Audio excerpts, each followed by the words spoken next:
Learners, welcome back to our channel origin of success. ఈరోజు క్లాస్లో మనము ఎన్సీఆర్టీ జాగ్రఫీకి సంబంధించి క్లాసిక్స్ని మనం డిస్కస్ చేసుకుంటున్నామండి. ఈరోజు వీడియోలో మనము క్లాసిక్స్లో ఉన్నటువంటి 6th చాప్టర్ని డిస్కస్ చేద్దామండి. అండ్ 1 to 5 క్లాసెస్ అనేవి కూడా మనకి కంప్లీట్ అయ్యాయి. ఇంకా ఎవరైనా చూడకపోతే ప్లేలిస్ట్లో అవైలబుల్గా ఉన్నాయండి, ఆ క్లాసెస్ని కూడా వాచ్ చేయండి. ఓకేనా? సో ఇక్కడ మనము తెలుగులో మీకు ట్రాన్స్లేట్ చేసి చెప్పడం అనేది జరుగుతుందన్నమాట.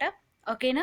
సో కేర్ఫుల్గా చదువుకుంటూ అండ్ మీకు చాప్టర్ అయిన వెంటనే మీరు నోట్స్ ప్రిపేర్ చేసుకోవడం మీరే ఓన్గా చేసుకోండి. ఓకేనా? సో ఇక్కడ మనము ఎక్స్ప్లెనేషన్ అనేది ఇస్తాం. ఓకే, సో ఇక్కడ నేను అండర్లైన్ చేసినటువంటి పాయింట్స్ చూడండి. The surface of the earth is not same everywhere. Okay, అంటే భూమి యొక్క ఉపరితలం అనేది ప్రతి చోట కూడా సమతలంగా ఉండదన్నమాట. Okay, the earth has infinite variety of land forms. అంటే మన భూమికి అనంతమైనటువంటి భూభాగాలు అనేవి ఉన్నాయన్నమాట. అంటే భూస్వరూపాలు అనేవి ఉన్నాయి. Some parts of the lithosphere may be rugged and some flat. అంటే ఈ శిలావరణం మనం నేర్చుకున్నాం కదా, లిథోస్పియర్ అంటే లాస్ట్ క్లాస్లో శిలావరణం అని నేర్చుకున్నాం కదా. ఈ శిలావరణంలో కొన్ని భాగాలు అనేవి కఠినంగాను మరియు ఎలా ఉంటాయి, కొన్ని సమతలంగాను ఉంటాయన్నమాట. ఓకే, తర్వాత these landforms are result in two process. అంటే ఈ భూస్వరూపాలు అనేవి 2 ప్రక్రియల ఫలితంగా జరుగుతూ ఉంటాయి. ఓకే, అయితే ఒకటి ఏంటి, ఇంటర్నల్ ప్రాసెస్ అంటే తెలుగులో అంతర్గత ప్రక్రియ అన్నమాట. Internal process leads to upliftment and sinking of the earth surface at several places. అయితే ఈ భూమి యొక్క ఉపరితలం కొన్ని ప్రాంతాల్లో పైకి ఉండడం కానీ, మరికొన్ని చోట్ల కొంచెం లోపలికి ఉండటం కానీ ఇలా ఉంటుందన్నమాట. అయితే ఇవన్నీ ఎలా జరుగుతాయి అంటే భూమిలో ఉన్నటువంటి చిన్న చిన్న కదలికల వల్ల ఈ మార్పులు అనేవి జరుగుతూ ఉంటాయన్నమాట. ఓకే, నెక్స్ట్ తర్వాత ఇంకొక ప్రాసెస్ ఏంటి అంటే ఎక్స్టర్నల్ ప్రాసెస్. ఏంటి ఎక్స్టర్నల్ ప్రాసెస్ అంటే బహిర్గత ప్రక్రియ. Okay, the external process is the continuous wearing down and rebuilding of the land surface. The wearing away of the earth surface is called erosion. అంటే ఈ బహిర్గత ప్రక్రియ అనేది నిరంతరాయంగా జరుగుతూనే ఉంటుందన్నమాట. అయితే ఇది భూమి యొక్క పునర్నిర్మాణం అంటే rebuilding of the earth surface. Okay, and the wearing away of the earth surface is called erosion. అంటే ఎరోషన్ అంటే ఏంటండి, తెలుగులో క్రమక్షయం అంటాం కదా. ఎస్, అయితే భూమి పైపొరలు కొట్టుకుపోవడాన్ని మనం ఏమంటాము అంటే ఎరోషన్ లేదా క్రమక్షయం అని అంటారనమాట. Okay, the surface is being lowered by the process of erosion and rebuilt by the process of deposition. అంటే ఇప్పుడు ఈ క్రమక్షయం వల్ల భూమి పైపొరలన్నీ కొట్టుకుపోతే ఈ డీపొజిషన్ అంటే నిక్షేపణ ప్రక్రియ ద్వారా భూమి ఉపరితలం అనేది పునర్నిర్మించబడడం జరుగుతుందన్నమాట. ఓకేనా? Next, these 2 process are carried out by the running water, ice and wind. అయితే ఇవి 2 కూడా ఏంటి, ఎరోషన్ కానీ డీపొజిషన్, ఇవి 2 కూడా ఈ ప్రవహిస్తున్నటువంటి నీరు కానీ గాలి వల్ల కానీ జరుగుతూ ఉంటాయన్నమాట. ఓకేనా? క్లియర్ అండి ఇది? ఎస్, ఒకటేంటి internal process and external process. ఓకేనా?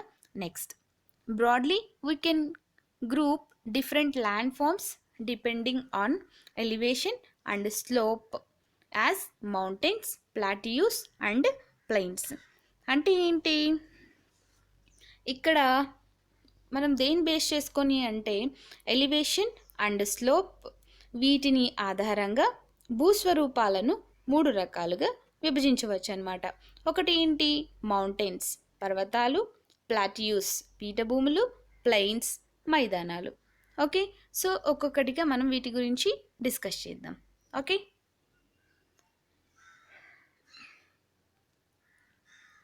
ఫస్ట్ ఏంటండి? మౌంటైన్స్, పర్వతాల గురించి తెలుసుకుందాం. Okay.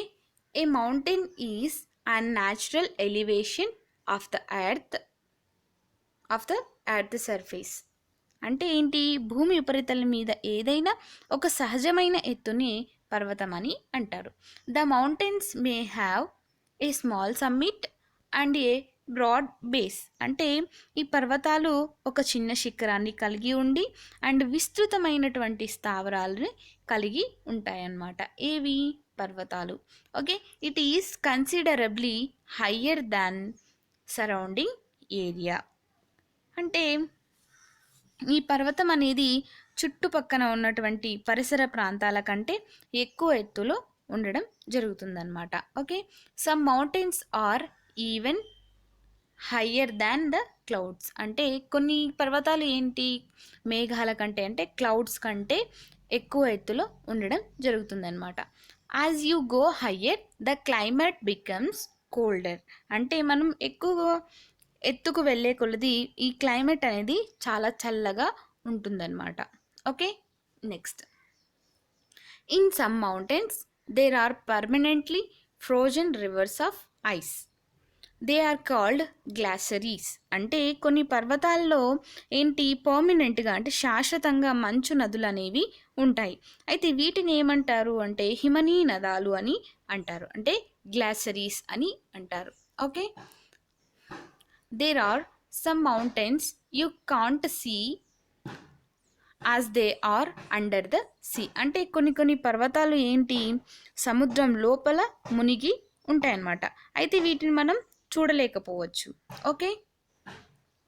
Because of harsh climate less people live in the mountain areas since the slopes are steep less land is available for farming. అంటే అక్కడ ఉన్నటువంటి కఠినమైనటువంటి వాతావరణం వల్ల పర్వత ప్రాంతాల్లో చాలా తక్కువ మంది ప్రజలు నివసిస్తూ ఉంటారనమాట. ఇక్కడ వాలులు అనేవి నిటారుగా ఉండడం వల్ల ఇక్కడ ఉన్నటువంటి భూమి అనేది వ్యవసాయానికి చాలా తక్కువ మొత్తంలో లభిస్తూ ఉంటుందన్నమాట. ఓకేనా అండి? నెక్స్ట్, తర్వాత ఏంటి? Mountains may be arranged in line known as range. So ఇప్పుడు మనము పర్వత శ్రేణి అంటే ఏంటి, పర్వత వ్యవస్థ అంటే ఏంటి, వాటికి ఉదాహరణలు ఏంటి అని మనం చూసుకోవాలి. ఓకే. రేంజ్ అంటే మౌంటైన్ రేంజ్, పర్వత శ్రేణి. Okay. Mountains may be arranged in a line known as range. పర్వతాలు ఒక వరుస క్రమంలో ఉంటే వాటిని ఏమంటారు అంటే పర్వత శ్రేణి అని అంటారు. ఓకే. తర్వాత మౌంటైన్ సిస్టమ్స్ గురించి చూడాలి ఇప్పుడు. Many mountain systems consist of A series of parallel ranges extending over hundreds of kilometres. అంటే కొన్ని వందల కిలోమీటర్లకు పైగా విస్తరించి ఉన్న సమాంతర శ్రేణులని పర్వత వ్యవస్థలు అని అంటారనమాట. ఓకే. ఈ మౌంటైన్ రేంజెస్ అంటే పర్వత శ్రేణులకి ఉదాహరణగా మనం ఏం చెప్పచ్చు? హిమాలయాస్ అండ్ ఆల్ప్స్ పర్వతాలు అండ్ ఆండీస్ పర్వతాలు. ఇవి ఎక్కడ ఉన్నాయి? ఏషియాలో ఉన్నాయన్నమాట. Asia, Europe and South America. ఓకేనా? Next, mountains vary in their heights and shape. ఈ పర్వతాలు అనేవి ఎత్తు మరియు వాటి షేప్ ఆకారంను బట్టి మారుతూ ఉంటాయన్నమాట. ఈ పర్వతాలను మనం 3 రకాలుగా డివైడ్ చేయవచ్చు అనమాట. ఒకటి ఏంటి? Fold mountains and block mountains and volcanic mountains. Okay. So the Himalayan mountains and the Alps are young fold mountains with rugged relief and high conical shapes, peaks. అంటే ఈ హిమాలయ పర్వతాలు మరియు ఆల్ప్స్ పర్వతాలు ఉన్నాయి కదా, ఈ పర్వతాలు అనేవి నవీన ముడత పర్వతాలు అన్నమాట.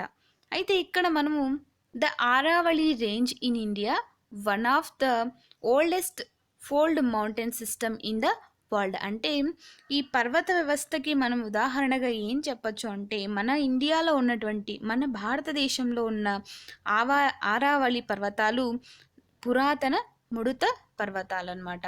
Okay. The range The range has considerably worn due to the process of erosion. అంటే ఈ క్రమక్షయం కారణంగా ఈ ఆరావళి పర్వతాలు గణనీయంగా క్షీణించడం జరిగింది. తర్వాత ఈ Appalachian in North America and the Ural mountains in Russia have rounded features and low elevation. అంటే అపలాచియన్ అంటే ఇది ఎక్కడ ఉంది, ఉత్తర అమెరికా, అండ్ యురల్ పర్వతాలు ఇవి రష్యా, ఇవి రెండు కూడా చాలా పురాతన ముడత పర్వతాలు అన్నమాట. ఇవి తక్కువ ఎత్తు, తర్వాత గుండ్రటి ఆకారం కలిగి ఉండడం జరుగుతుందన్నమాట. ఓకే, ఇదండి పర్వతాల గురించి. సారీ, ఇంకొకటి ఉంది. ఇప్పుడు మనం ముడత పర్వతాల గురించి చూసాము. ఇప్పుడు బ్లాక్ మౌంటైన్స్ అంటే ఖండ పర్వతాల గురించి చూడాలి. సారీ. సో ఇక్కడ చూడండి, block mountains are created when large areas are broken and displaced vertically. The uplifted blocks are termed as horsts and the lowered blocks are called graben. అంటే ఇక్కడ చూడండి, ఇక్కడ ఖండ పర్వతాల గురించి చెప్పాలంటే మన భూ అంతర్భాగంలో కొన్ని ఫోర్సెస్ వల్ల ఏర్పడినటువంటి భ్రంశాలకు ఇరువైపులా ఉన్నటువంటి ప్రాంతాలు కిందకు కుంగిపోవడం కానీ, లేదా ఇరువైపులా ఉన్నటువంటి ప్రాంతాలు అనేవి పైకి రావడం వల్ల కానీ ఏర్పడినటువంటి ఎత్తైనటువంటి శిలాభాగాలనే ఖండ పర్వతాలు అని అంటారనమాట. అయితే ఇక్కడ పైకి వచ్చినటువంటివేమో హోస్ట్ అని, అండ్ లోపలికి కుంగిపోయినటువంటి వాటిని గ్రాబెన్ అని అంటారనమాట. సో ఇక్కడ మనము హోస్ట్ అంటే ఏంటో తెలుగులో చూద్దామండి. తెలుగులో ఏమంటారండి, గెస్ చేయగలరా ఎవరైనా? సో తెలుగులో మనకి భ్రంశోస్థిత శిలా విన్యాసం అని అంటారు. ఏమంటారండి? హోస్ట్ అనేవి భ్రంశోస్థిత శిలా విన్యాసం. ఓకే, తర్వాత గ్రాబెన్ని తెలుగులో గళిత శిలా విన్యాసం అని అంటారు. ఓకే, ఈ వర్డ్స్ బాగా గుర్తుపెట్టుకోవాలండి. ఓకేనా? సో తెలుగులో ప్రిపేర్ అయ్యే వాళ్ళు, అంటే ఫర్ ఎగ్జాంపుల్ ఇప్పుడు గ్రూప్ 1 కానీ 2 కానీ ప్రిపేర్ అవుతుంటే మీరు కొన్ని వర్డ్స్ అనేవి ఉంటాయన్నమాట, కీ వర్డ్స్. అలాంటి వాటిని ఇంగ్లీష్లో గుర్తుపెట్టుకోవాలి, అండ్ మనకి తెలుగులో కూడా గుర్తుపెట్టుకోవాల్సి ఉంటుందన్నమాట. ఓకేనా? సో తర్వాత ఏంటి, the Rhine valley and the Vosges mountain in Europe are examples of such mountain systems. అంటే ఇప్పుడు పర్వత వ్యవస్థకు మనం ఉదాహరణగా ఏం చెప్పచ్చు, రైన్ వ్యాలీ అండ్ ఓస్టెస్ పర్వతాలు. ఎక్కడ? యూరోప్లో ఉన్నటువంటి ఓస్టెస్ పర్వతాలు అండ్ రైన్ వ్యాలీ, ఈ రెండు కూడా మౌంటైన్ సిస్టమ్స్కి ఎగ్జాంపుల్గా మనం చెప్పవచ్చు. సో ఇక్కడ ఏవైతే చెప్పారో అండి మనం అవన్నీ గుర్తుపెట్టుకోవాల్సి ఉంటుంది. ఎందుకంటే మనకి యాస్టేజ్గా ఎగ్జామ్లో అడిగినా కూడా మనం ఆశ్చర్యపోకర్లేదు. ఓకేనా? సో ఎన్సీఆర్టీస్ బుక్స్ అనేవి మనకి వెరీ వెరీ ఇంపార్టెంట్ అండి. ఏ ఎగ్జామ్కి ప్రిపేర్ అవుతున్నా కూడా మీకు ఫస్ట్ ప్రిఫరెన్స్ అనేది ఎన్సీఆర్టీస్ బుక్స్కే ఇవ్వండి. ఓకేనా? సో మ్యాక్సిమం క్వశ్చన్స్ అన్నీ కూడా మీకు అక్కడి నుంచి రావడం కూడా జరుగుతుంది. ఓకే, సో కేర్ఫుల్గా 2 or 3 టైమ్స్ అయినా కూడా మీరు ఎన్సీఆర్టీస్ని మాత్రం రివిజన్ చేసుకొని తర్వాత స్టాండర్డ్ బుక్స్ని చదవండి. ఓకే, సో ఇంకా మోర్ ఇన్ఫర్మేషన్ కావాలంటే మనకు ఆల్రెడీ నేను ఒక వీడియో అనేది చేసి పెట్టానండి, ఎన్సీఆర్టీస్ బుక్స్ని ఎలా చదవాలి అండ్ ఎలా నోట్ మేకింగ్ చేసుకోవాలని. సో ఎవరైనా చూడకపోతే ఆ వీడియో కూడా చూడండి. సో ఇంకా అదంతా మనకు అవసరం లేదండి, నేను జస్ట్ మనకి సందర్భం వచ్చింది కాబట్టి చెప్పాను. సో ఇక్కడ ఏమంటున్నారు, ఇక్కడ so locate them on the world map in the atlas and find out some more example of this type of land forms. So మీరు ఇది ట్రై చేయండి, నేను చెప్తే మీకు యూజ్ లేదండి. సో ఇక్కడ ఉంది కాబట్టి మీరు వెతికి రాసుకుంటే మీకు ఇంకా బాగా గుర్తుంటుందన్నమాట. సో ఇది మీకు హోంవర్క్. Okay, next. సో ఇక్కడ మనం ఏం చెప్పుకున్నాం, సో భూ అంతర్భాగంలోని కొన్ని ఫోర్సెస్ వల్ల, కొన్ని బలాల వల్ల ఏర్పడినటువంటి భ్రంశాలకు ఇరువైపులా ఉన్న ప్రాంతాలు ఇలా కిందకి కుంగిపోవడం కానీ, లేదా కొన్ని ప్రాంతాలు ఇలా పైకి రావడం కానీ జరుగుతుందన్నమాట.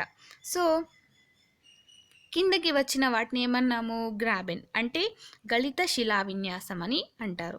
లేదా పైకి వచ్చిన వంటి వాటిని హ్రోస్ట్ అని అంటారు. వీటిని ఏమంటారు? భ్రంశోస్థిత శిలా విన్యాసం అని అంటారు. ఓకే, ఇవండి మనకి బ్లాక్ మౌంటైన్స్. ఓకే, నెక్స్ట్ తర్వాత ఏంటి?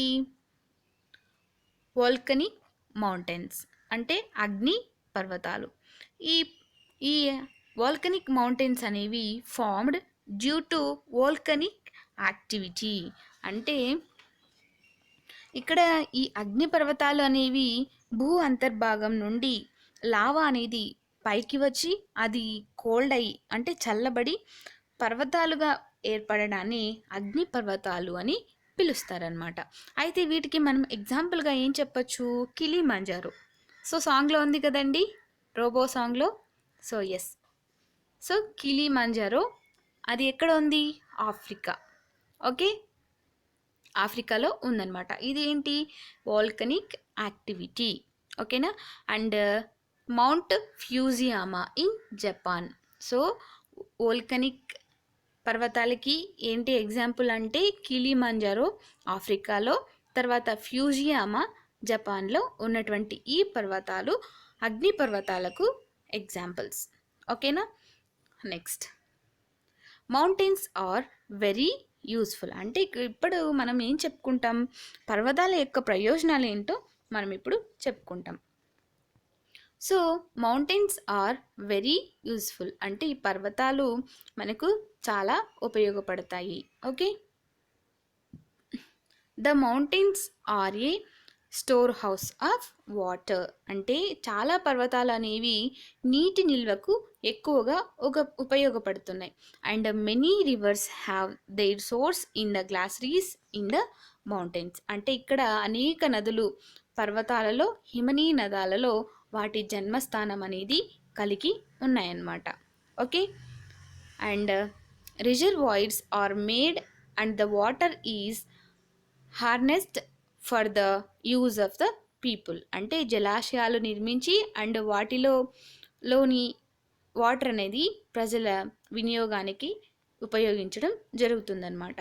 Okay, water from the mountains is also used for irrigation. Okay, and the generation of hydro electricity. అంటే ఇక్కడ ఈ జలాశయాల్లో ఉన్నటువంటి నీరు అనేది వ్యవసాయానికి మరియు జల విద్యుత్ ఉత్పత్తికి కూడా ఉపయోగించడం జరుగుతుంది.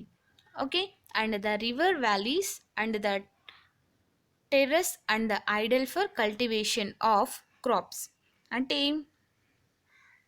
ఇక్కడ నదీ లోయలు, ఈ నదీ లోయలు అనేవి పంటల సాగుకు ఎంతో అనువైనవిగా ఉంటాయన్నమాట. And the mountains have a rich variety of flora and ఫోనా and the forest provide fuel, fodder, shelter and other products. అంటే అడవుల్లో అనేక రకాల వృక్షజాలము మరియు జంతుజాలం అనేవి ఉన్నాయి. అండ్ అడవులు అనేక రకాల ఉత్పత్తులను కూడా అందిస్తాయి. ఏవి అంటే gum and resins etcetera. Mountains provide an idyllic site for tourists. అంటే ఈ పర్వతాలు అనేవి పర్యాటకులకు ఒక అందమైన ప్రదేశాన్ని కూడా అందించడం జరుగుతుంది. They visit the mountains for their scenic beauty. Okay, and several sports like paragliding and hang gliding and river rafting and skiing వంటి అనేకమైనటువంటి క్రీడలు అనేవి ఈ పర్వతాలలో ప్రసిద్ధి చెంది ఉన్నాయన్నమాట. ఓకే, అండ్ ఇక్కడ ఏమడుగుతున్నారు? Can you name some places in Himalayas associated with these sports. Okay, so ఇది మీరు గెస్ చేసి నాకు కామెంట్ సెక్షన్లో కామెంట్ చేయండి. ఓకేనా? నెక్స్ట్ తర్వాత ఏంటి మనకి ప్లాట్యూస్ అంటే పీఠభూముల గురించి అనమాట. ఓకే, ఈ plateau is an elevated flat land. It is a flat topped table land standing above the surrounding area. అంటే ఈ పీఠభూమి అనేది ఒక ఎత్తైనటువంటి సమతలమైన భూమి. ఓకే, ఈ plateau may have one or more sides with steep slopes. అంటే ఇది చుట్టుపక్కల ప్రాంతానికి పైన నిలబడి ఉన్నటువంటి ఫ్లాట్ టాప్ అంటే ఎత్తైన సమతలమైనటువంటి బల్లపరుపుగా ఉన్నటువంటి భూమి అన్నమాట. Okay, and the height of the plateaus often varies from few hundred meters to several thousand meters. అంటే ఈ పీఠభూమి ఎత్తు అనేది కొన్ని వందల మీటర్ల నుండి అనేక వేల మీటర్ల వరకు మారుతూ ఉంటుందన్నమాట. Plateaus like mountains may be young or old. అంటే ఈ ఈ పీఠభూములు అనేవి పర్వతాలలాగే కొత్తవి అంటే నవీనమైనటువంటివి ఉండొచ్చు, పురాతనమైనటువంటివి కూడా ఉండొచ్చు అనమాట. So the Deccan plateau be young or old. అంటే పీఠభూముల్లో ఇందాక చెప్పుకున్నాం కదండి, నూతనమైనవి ఉండొచ్చు అండ్ పురాతనమైనవి ఉండొచ్చు అనమాట. అయితే భారతదేశంలో అతి పురాతనమైనటువంటి పీఠభూమి ఏది అంటే డక్కన్ పీఠభూమి. Okay, the Deccan plateau in India one of the oldest plateaus. ఇందాక చెప్పుకున్నాం కదా. సో పురాతనమైనటువంటి పీఠభూమి ఏది అంటే దక్కన్ పీఠభూమి. Okay, the East African plateau in Kenya, Tanzania and Uganda and the Western plateau of Australia are other examples. అంటే తూర్పు ఆఫ్రికా పీఠభూమి, కెన్యా, టాంజానియా, ఉగండా. సో ఇవి ఎగ్జాంపుల్స్ అన్నమాట. Okay, the Tibet plateau is the highest plateau in the world with a height of 4,000 to 6,000 meters above the mean sea level. అంటే ఇక్కడ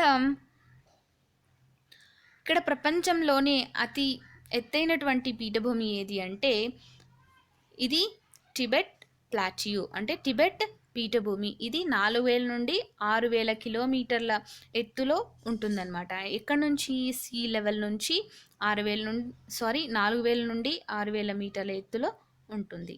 okay, ప్రపంచంలో ఎత్తైనటువంటి పీఠభూమి ఏది అంటే టిబెట్ పీఠభూమి. ఓకేనా? నెక్స్ట్ అండి, ఇప్పుడు పీఠభూముల యొక్క ఉపయోగాలేంటో చూద్దాం. Plateaus are very useful because they are rich in mineral deposits.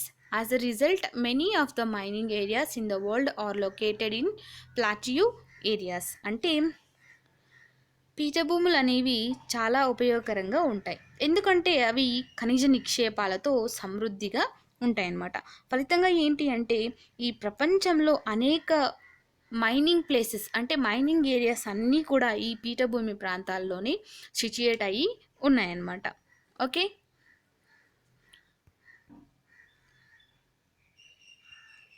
The African plateau is famous for gold and diamond mining. అంటే ఈ ఆఫ్రికన్ పీఠభూమి అనేది ఇందాక మనం చెప్పుకున్నాం కదా, పీఠభూములు చాలా ఉపయోగకరంగా ఉంటాయి, అందువల్ల అక్కడ ఖనిజ నిక్షేపాలతో కూడి ఉంటాయి. సో అక్కడ మైనింగ్ ప్రాంతాలు అనేవి చాలా సమృద్ధిగా ఉంటాయని చెప్పుకున్నాం కదా. అలా ఒక ఎగ్జాంపుల్ అనేది చూద్దాం. సో ఆఫ్రికన్ పీఠభూమి అనేది బంగారము మరియు వజ్రాల త్రవ్వకాలకు ప్రసిద్ధి చెందిందనమాట. Okay, in India, huge reservoirs of iron, coal and manganese founded in Chota Nagpur plateau. అంటే ఇక్కడ భారతదేశంలో చోటా నాగ్పూర్ పీఠభూమిలో ఏంటి అంటే ఇనుము, బొగ్గు మరియు మ్యాంగనీస్ ఈ భారీ నిల్వలు అయితే ఈ చోటా నాగ్పూర్ పీఠభూమిలో ఉన్నాయని చెప్తున్నారు ఇక్కడ. Okay, in the plateau areas there may be several waterfalls as river falls from a great height. In India, Hundru falls in the Chota Nagpur plateau and the river Suvarnareka and the Jog falls in Karnataka are examples of such waterfalls. అంటే భారతదేశంలో ఈ చోటా నాగ్పూర్ పీఠభూమిలో ఏంటి అంటే హుండ్రు జలపాతం. ఈ హుండ్రు జలపాతం అనేది సువర్ణరేఖ మీద ఉందన్నమాట. అండ్ ఈ కర్ణాటకలో జోగ్ జలపాతాలు, ఈ రెండు కూడా పీఠభూమి ప్రాంతాలలో జలపాతాలకు ఉదాహరణగా మనము చెప్పచ్చు. ఓకే, నెక్స్ట్ అండి, the lava plateau are rich in black soil that are fertile and good for cultivation. అంటే లావా పీఠభూములలో నల్లమట్టి అనేది సమృద్ధిగా ఉంటుందన్నమాట. అయితే ఈ భూములు ఎలా ఉంటాయి, చాలా సారవంతంగాను ఉంటాయి అండ్ మనం వ్యవసాయం చేయడానికి కూడా ఎంతో యూస్ఫుల్గా ఉంటాయన్నమాట. Many plateaus are scenic spots and are of great attraction of tourist. అంటే అనేక పీఠభూములు సుందరమైన ప్రదేశాలు కలిగి ఉంటాయన్నమాట. అండ్ ఈ పీఠభూములు అనేవి పర్యాటకులను మంచిగా ఆకర్షిస్తాయి, అంటే బాగా ఆకర్షించడం జరుగుతుందన్నమాట. ఓకే, నెక్స్ట్ ఏంటండి, ప్లెయిన్స్ అంటే మైదానాలు. Okay, plains are large stretches of flat land. They are generally not more than 200 meters above mean sea level. Some plains are extremely level. Okay, other may be slightly rolling and undulating. Okay, అంటే ఇక్కడ ఏంటి, సమతలంగా ఉండే భూమి యొక్క పెద్ద పెద్ద విస్తీర్ణాలని మైదానాలు అని అంటారు. అయితే ఇవి సాధారణంగా 200 మీటర్ల కంటే ఎక్కువ అనేది ఉండవు అనమాట. అంటే ఎక్కడి నుంచి 200 మీటర్లు అంటే సీ లెవెల్ నుంచి 200 మీటర్ల ఎబోవ్ కంటే ఎక్కువ ఉండవు. ఓకే, అంటే ఈ మైదానాలు అనేవి నదులు మరియు వాటి ఉపనదులు తెచ్చినటువంటి ఒండ్రు మట్టి వల్ల ఏర్పడడం జరుగుతుందన్నమాట. ఓకే, సో ఇక్కడ చూడండి, most of the plains are formed by rivers and they tributaries. ఇందాక చెప్పుకున్నాం కదా, ఈ మైదానాలు నదులు మరియు వాటి ఉపనదులు, అంటే ట్రైబ్యూటరీస్ అంటే ఉపనదులు అని చెప్పుకున్నాం కదా, అవి తెచ్చినటువంటి ఒండ్రు మట్టి వల్ల ఏర్పడడం జరుగుతుంది. The river flow down the slopes of mountain and erode them.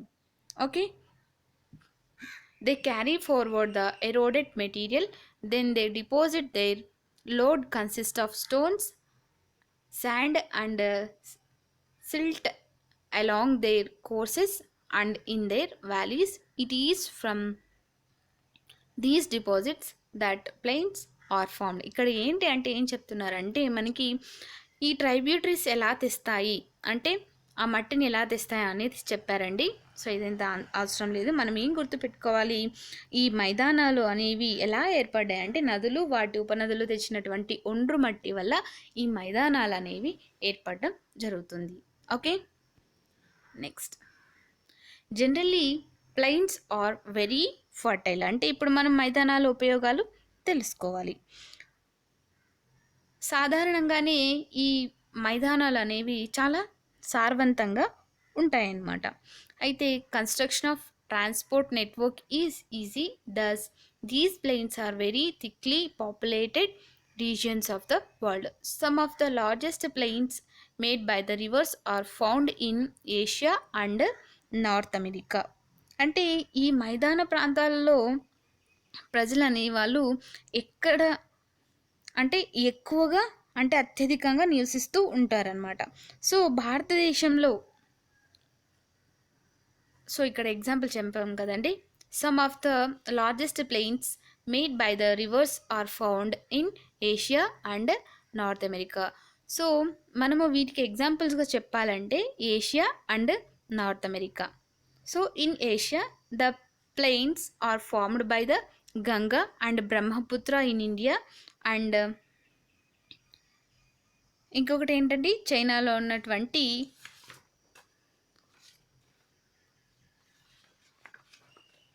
So 1 minute అండి.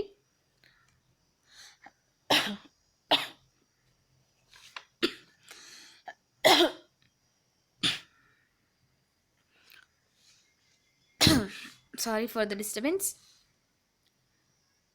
సో ఇక్కడ ఏంటి, మైదాన ప్రాంతాల్లో ప్రజలు అత్యధికంగా నివసిస్తూ ఉంటారనమాట. భారతదేశంలో గంగా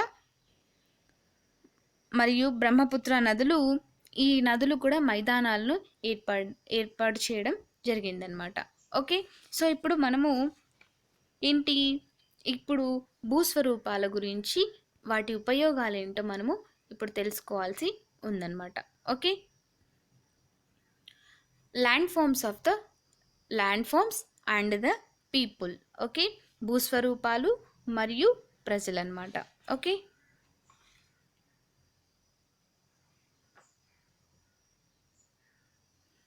సో ఇక్కడ ఏం చెప్తున్నారు, ఇక్కడ ఓవరాల్గా అంటే మానవులు అండ్ వివిధ రకాలైన ఈ భూస్వరూపాలపై అంటే ల్యాండ్ ఫామ్స్పై వివిధ రకాలుగా జీవించడం జరుగుతుందన్నమాట. అయితే పర్వత ప్రాంతాల్లో మనం అక్కడ జీవించాలంటే చాలా కష్టమవుతుంది కదా. కానీ మైదానాలలో అంటే ప్లైన్స్లో మెరుగైన పరిస్థితులు అంటే మనం జీవించడానికి అనుకూలంగా ఉన్న పరిస్థితులు అనేవి అందించడం జరుగుతుందన్నమాట. ఆ మైదానాల్లో మనం పంటలు పండించుకోవడం అండ్ రోడ్లు, ఇల్లు ఇలా ఎన్నో నిర్మించుకుంటూ ఉంటాం. అంటే పర్వతాల్లో కంటే మైదానంలో జీవం అనేది సులభమా కాదా? ఎస్, సులభం. అయితే కొన్నిసార్లు భూకంపాలు, అగ్నిపర్వత విస్ఫోటనాలు అండ్ తుఫాన్లు, వరదలు వంటి ఇలా న్యాచురల్ డిజాస్టర్స్, ఈ ప్రకృతి వైపరీత్యాలు విస్తృతంగా నాశనానికి కారణం అనేది జరుగుతాయి. అంటే ఏంటి, భారీగా ప్రాణ నష్టం అనేది అండ్ ఆస్తి నష్టం అనేది జరుగుతూ ఉంటాయన్నమాట. అయితే ఇటువంటి సంఘటనల గురించి ఒక సృజనాత్మక అవగాహన ద్వారా మనము నష్టాలను అనేవి మనం తగ్గించవచ్చు అని చెప్పడం జరుగుతుందన్నమాట. అయితే మనము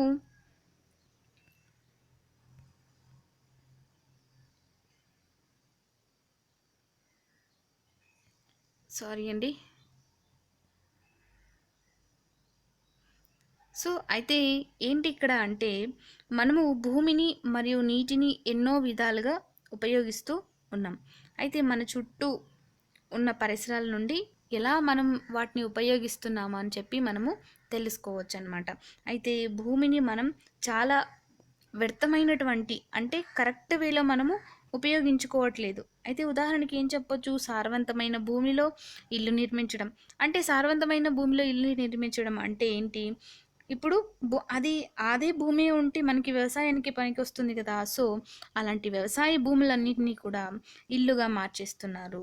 ఓకే, అదేవిధంగా చెత్తను భూమిపై లేదా నీటిలో విసిరివేసి వాటిని కలుషితం అనేది కూడా చేయడం జరుగుతుందన్నమాట. ఓకే, అండ్ మనకు ఈ లెసన్ ద్వారా ఏంటి అంటే మనకు ప్రకృతి అంటే నేచర్ ఇచ్చినటువంటి బహుమతులను ఎన్నో ఇచ్చింది మనకి నేచర్. అలాంటి బహుమతులను అజాగ్రత్త పద్ధతిలో ఉపయోగించకుండా జాగ్రత్త పద్ధతిలో ఉపయోగించాలి.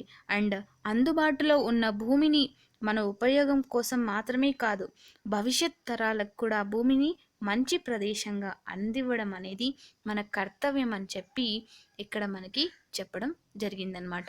సో ఇక్కడ చూడండి, మనకి కన్క్లూజన్ ఎంత చక్కగా ఇచ్చారో లాస్ట్లో మనకి. సో మనము ఎస్సే రాసేటప్పుడు ఇలాంటి కన్క్లూజన్ అన్నీ కూడా మనము ఈజీగా తెచ్చుకోవచ్చు అనమాట. సో దీనిని ఎస్సేలో రాసేటప్పుడు మనం లాస్ట్లో చెప్పాం కదా కన్క్లూజన్ అనేది, అది రాసుకుంటే చాలా నీట్గా ఉంటుందన్నమాట. ఓకేనా. సో గ్రూప్ 1కి ప్రిపేర్ అయ్యే వాళ్ళ గురించి చెప్తున్నానండి. ఓకే, సో మనకి ఎన్సీఆర్టీస్ చదవడం వల్ల మనము ఒక ఎస్సే రాస్తున్నాం అనుకోండి, ఎలా ఫ్రేమ్ చేస్తారు అంటే మనకి ఎస్సే రాసే విధానం అనేది మనం ఎన్సీఆర్టీస్ బుక్స్ ద్వారా నుంచి కూడా తెలుసుకోవచ్చు. ఓకేనా అండి. సో ఇదండి ఇవాల్టి క్లాస్ అనేది మనకి. సో నెక్స్ట్ క్లాస్ ఏంటి, మనకి 7th చాప్టర్ని డిస్కస్ చేసుకోవాల్సి ఉందండి. ఓకేనా అండి. థ్యాంక్స్ అండి. Thanks for watching. Have a nice day.